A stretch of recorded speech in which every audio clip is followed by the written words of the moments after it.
परम प्रीतो। वशिष्ठ जी परम प्रीत से युक्त होकर नामकरण कर रहे हैं। इसका मतलब बड़ी प्रसन्नता हुई वशिष्ठ जी, परम आनंद मिला। कब? बोले जब रामलला सरकार को गोद में लिया, कौशल्या आनंद वर्धन को गोद में लिया वशिष्ठ जी ने और नामकरण करने चले, तो गोद में लेते ही वशिष्ठ जी की आंखें बंद हो गई, ध्यान की समाधि में चले गए और कुछ देर तक ध्यानस्थ थे गुरुदेव वशिष्ठ और परम आनंद का अनुभव कर रहे थे। क्यों? बोले ब्रह्मा जी की उन बातों का स्मरण कर रहे थे। किन बातों का? बोले ब्रह्मा जी के पुत्र हैं वशिष्ठ जी महाराज, ब्रह्मपुत्र। जब महाराज इक्ष्वाकु अयोध्या के राजा बने तो ब्रह्मा जी ने वशिष्ठ जी से कहा कि आप इनके पुरोहित बनकर के जाओ, इनके आचार्य बनकर के आप जाओ। तो वशिष्ठ जी ने कहा हम पुरोहित नहीं बनेंगे। क्यों? बोले पुरोहित का जो कर्म होता है बड़ा मंद कर्म होता है। वो पुरोहित कर्म अति मंदा, वेद पुराण सुमित कर निंदा। क्यों मंद कर्म है? इसलिए मंद कर्म हो जाता है कि पौरोहित्य करने वाले ब्राह्मण को कभी कभी जजमान की धौंस सुननी पड़ती। जजमान अगर अभिमानी मिल जाए तो उस ब्राह्मण को अपमान सहन करना पड़ता। और कहीं अत्यधिक अभिमानी जजमान मिल जाए बोले तब तो ब्राह्मणों को डांटता भी। पंडित जी को पाठ करने जाना था, 10 बजे पहुंचना था, 10:30 बजे पहुंचे तो जजमान कहता महाराज आधा घंटा लेट आए, समय से आना चाहिए आपको। बोलेगा भाषा तो बहुत बढ़िया, लेकिन उसकी भाषा में अहंकार निकले। ब्राह्मण तुम्हारे यहां पाठ करने आया, तुम्हें आशीर्वाद देने आया है, वो तुम्हारा नौकर नहीं। अगर नौकर समझ करके ब्राह्मण से तुम पूजा और अनुष्ठान कराते हो तो उसका फल प्राप्त नहीं, सम्मान बना लो। लेकिन पौरोहित्य कर्म करने वाले ब्राह्मण को यह सब सहन करना पड़ता।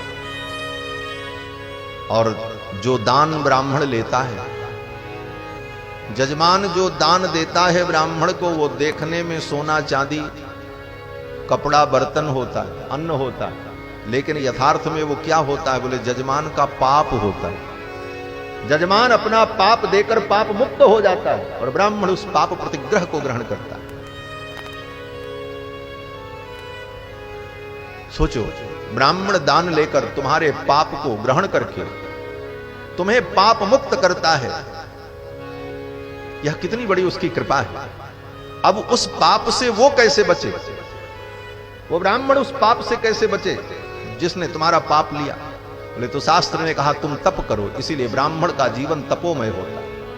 वो संध्या करे, गायत्री का जप करे, अग्निहोत्र करे, त्याग पूर्वक जीवन व्यतीत करे, नित्य वेदादि ग्रंथों का स्वाध्याय करे। इसीलिए ब्राह्मण का जीवन तपोमय। ब्राह्मण का जन्म ही तपस्या के लिए होता। ब्राह्मण का जन्म ही तपस्या के लिए होता। और जो ब्राह्मण के कुल में पैदा होकर तप नहीं किया, उसका ब्राह्मण कुल में पैदा होना बेकार है। ये मैं नहीं कह रहा हूं, शास्त्र का वचन कि ब्राह्मणस्य शरीरोयम क्षुद्र कामाय नेष्यते। ब्राह्मण का शरीर क्षुद्र काम करने के लिए नहीं मिला है, छोटे छोटे काम करने का। कृच्छाय तपसे चेत्य प्रेत्यानंत सुखाय च। इस शरीर को पाकर के तप करो, वेदादि शास्त्रों का अध्ययन करके धर्म की रक्षा करो, लोगों को धर्म का उपदेश करके लोगों के अंदर धर्म की प्रतिष्ठा करो। इसलिए परमात्मा ने तुम्हें ब्राह्मण बना करके दिया। ये ब्राह्मण का धर्म। तो ब्राह्मण जब अपने धर्म का पालन करता है, नित्य नियम से रहता है, तो जजमान का पाप लेकर के उस पाप को भी वो पचा जाता है। तभी उसके अंदर उस पाप को पचाने की क्षमता पैदा होती है। सामवेद में कहा गया कि अष्टकृत्वा पृथ्वीम अधिजयति।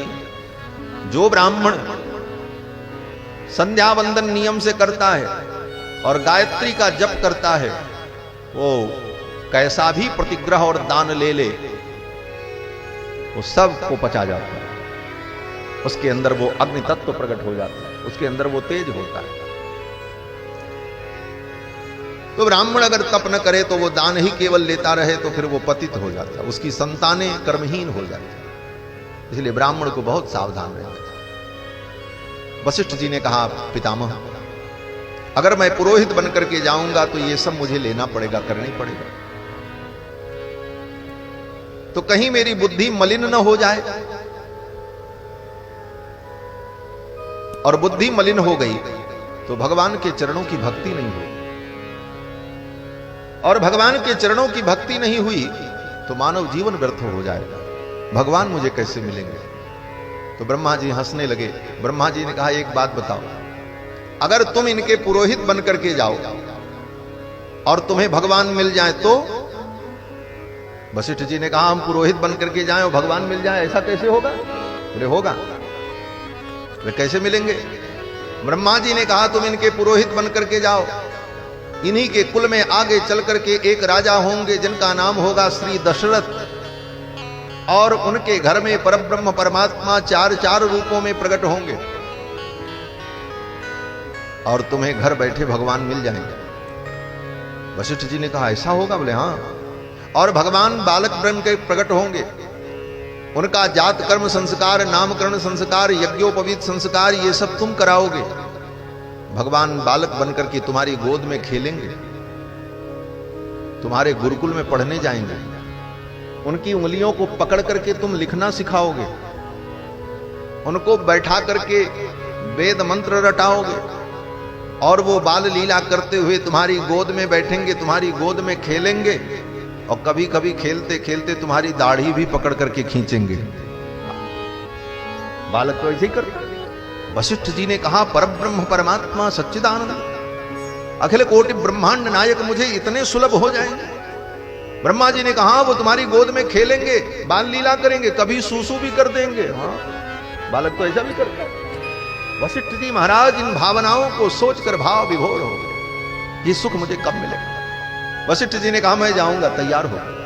इसी शर्त पर गुरुदेव वशिष्ठ रघुकुल के पुरोहित बनकर के आए, और महाराज इक्ष्वाकु से लेकर के दशरथ जी तक जितने राजा हुए, सभी राजाओं का जात कर्म, नामकरण, अन्नप्राशन, चूड़ाकरण, कर्ण वेद, यज्ञोपवीत, विवाह आदि संस्कार, श्राद्धादि कर्म संपन्न कराते रहे, केवल इसी आशा में कि मुझे एक दिन भगवान मिलेंगे।